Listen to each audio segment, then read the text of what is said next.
Welcome back to Games Revealed. I'm James and also the Brink, and we are One. And today I want to talk about the OneXPlayer 2. And yes, is it coming out soon? Kind of.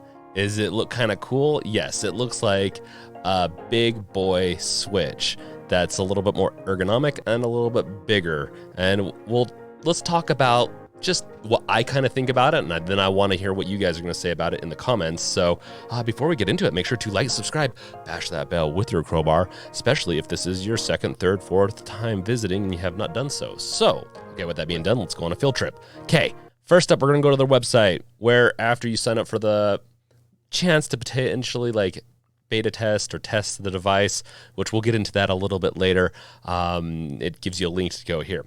So, first up, there's a couple of really important pieces. So if you're excited about the OneXPlayer 2, if you liked OneXPlayer, if you've liked any other stuff in the past, then I think you have a lot to be excited for, because honestly, this thing is different. It honestly looks like what Alienware couldn't do. And so I just like seeing a little bit of difference in the competition. So we have the Steam Deck, which is kind of, just a very hefty all-in-one device. Then you got specialty devices from AYANEO and AYAN and even GBD. But honestly, this one is probably the one I'm most excited for, but we'll see. And there's a couple of reasons why. We'll go over those in a second. I do want to go over first, there is a IndieGoGo campaign, and I have to say, I'm tired of these companies doing IndieGoGo campaigns for reservations or essentially for a sales page, when honestly it really should be for crowdfunding if they can't afford it. And maybe they can't, but I have a feeling that this is in development, and this is honestly, they're pretty much towards the end as it releases in a couple of months.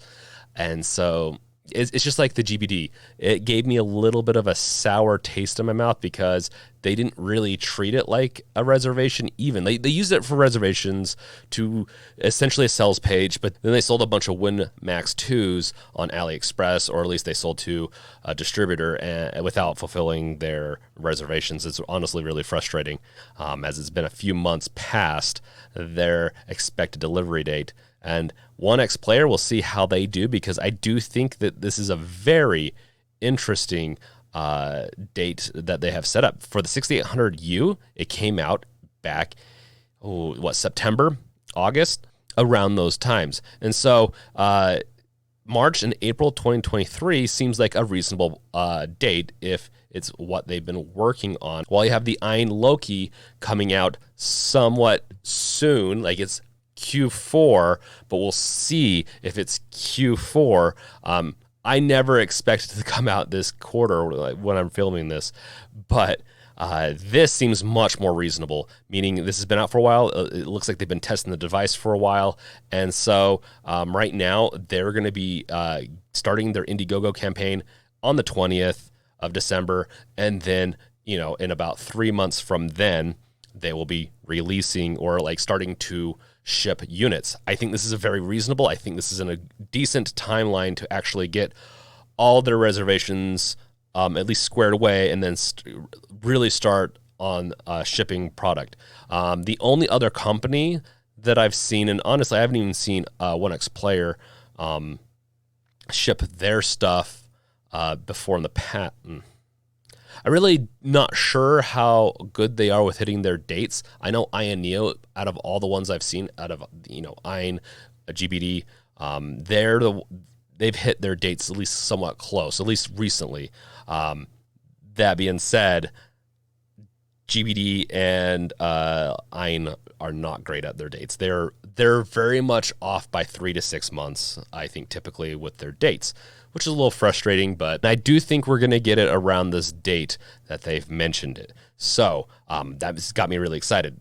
The Switch, like controllers, it's removable to where I'm hoping that some third party, I don't know, this would have to be a pretty big product, a pretty big release to get support from third party for the accessories, I'm assuming, but it would be cool to see accessories like a Steam Deck style where it has touchpads on it too, or replaces parts of it with a touchpad. As SteamOS, I've come to learn after using the AYANEO Air that it's much easier with trackpads. So I'm kind of hoping for that.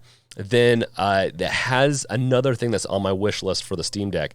I want it to be near bezel-less and be 8 inches instead of the 7 inches. I love the 7 inches, and honestly, if they can stick to the 7 inches, awesome. The 8.4 inch screen honestly, I just look at this and it looks beautiful. A perfect size in my opinion. Honestly, like for me, obviously, I'm not pocketing this thing. I'm gonna put it in a case, put it in my backpack, on the go. So it's great as long as I can hold it well enough, and I can work out for a couple hours a day to make sure I can hold this thing for at least 10 minutes. I'm good to go. But 2.5K resolution, so it's not like 4K. It's essentially 2K.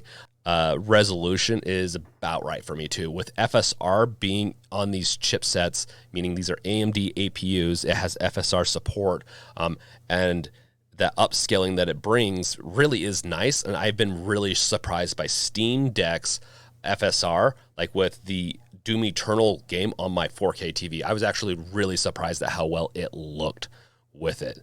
Then you got the Harman audio, which once again, we'll see. It's from the bottom. I've really been unimpressed with bottom-facing speakers, but I will let it pass if it sounds great. So we'll see. Then you get the wedge controller that can hold. Essentially, you don't need to carry a controller with you anymore. They detach. Then you can put them, hook them up to this middle device, kind of like the Switch or the Alienware concept. And this one looks a lot like the Alienware concept. That's why I really like, they essentially said, you know what, Alienware, if you're not going to take that, I'm going to take that. And so they took that and they've built this. And that's why, honestly, we'll see if I have the money, but if I have the money, I'm going to get this, or if I get a version for testing. So if they let me be a tester.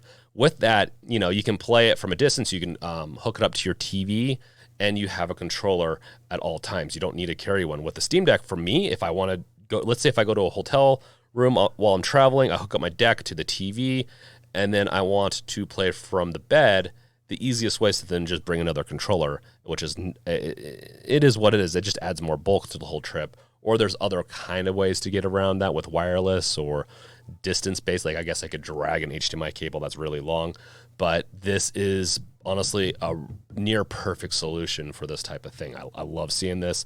It doesn't seem like it's going to be too chunky of a wedge too, and as a charging port. So 65-watt battery. It's going to need that for that chunky resolution and screen size. That is the downside to those things.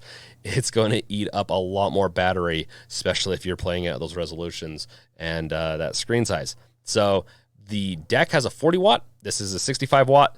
This is probably going to equate down to that 40-watt with the more powerful APU and just everything else. It has more cores. There's just so much that goes into this to where you could probably expect, let's say if we throw SteamOS onto this, to run about as long as the Steam Deck. So you can get excited about that size, but I honestly think it's, like I said, it's going to be a little less because of all the extra goodies, but I am good with that. I like the Steam Deck's battery life. I know a lot of people don't like it. It's the perfect size for me, or the perfect duration almost. I mean, honestly, I'd take more, but I'm getting by with what I have.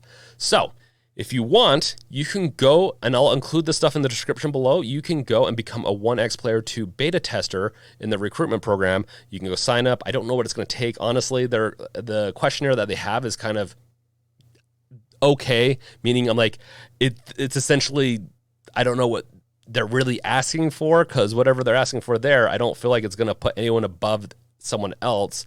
And so it might be randomized. I don't know. Maybe saying that one of your skills is that you can communicate right. So I don't know. But there you go. I will include that in the description below. You have to join their Discord, and then in there, they'll give you a link to a Google survey that then you take, and then once submitted, they'll contact you if I believe you are part of the group. I'm hoping so I can do more content on this. Then if you go to their IndieGoGo and you want to be notified of when it comes out, on the 20th. I mean, we know that it's on the 20th, but sometimes we forget and all that. You can go sign up to be notified when their launch happens. So, and I like how it says sign up today to get secret discount on launch day. Still a nicety right there. And then they go through some more of their stuff, because we already know it's a 6800U processor, which is in most of these high-end portable gaming devices these days. Oh, and I also forgot to mention there is a kickstand, which is awesome. But with that, I have overstayed my welcome here. Let me know in the comments below what you guys think of this. Is this something that you are interested in? Are you going to pick this up? Are you going to go, at the very least, check out the IndieGoGo page when it goes live? I'm assuming the price is going to be between $1,200 and $1,500. If it's $1,500, I get it. That's really pricey. But it could be $1,000, but for having a little bit more than the competition, and the competition's already around $1,100 to $1,200, that's why I'm saying I think this is not going to be any cheaper than $1,200. With that, check out all the other goodies in the description below, including sources for this video, and then also, I have merch that you can get. I have a bunch of links to stuff I recommend for the Steam Deck, and then I also have blog content and content from gamesrevealed.com. With that being said, we're done. So you can check out my other videos, or I'll catch you guys next time. Peace out. Later.